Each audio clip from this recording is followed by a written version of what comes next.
রবিবার হুগলির শ্রীরামপুর সাংগঠনিক যুব তৃণমূল কংগ্রেসের উদ্যোগে বাইক মিছিল অনুষ্ঠিত হলো। এই মিছিলে অংশগ্রহণ করে কেন্দ্রীয় সরকার এবং বিজেপির বিরুদ্ধে তীব্র আক্রমণ শানিয়েছেন তৃণমূল কংগ্রেসের সাংসদ কল্যাণ বন্দ্যোপাধ্যায়। তিনি দাবি করেন, আগামী বিধানসভা নির্বাচনে তৃণমূল 250টির বেশি আসন জিতবে।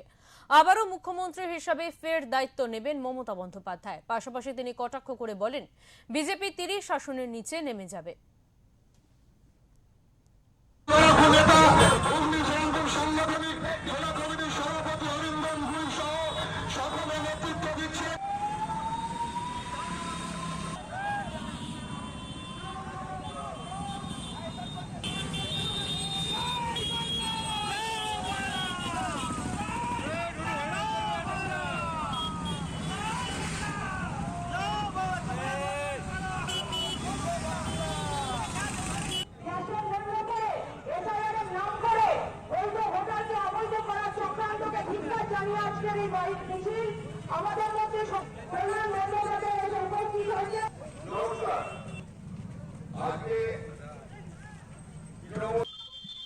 আমরাও তৈরি নরেন্দ্র মোদীকে ভালো করে উত্তর দিয়ে দেবো।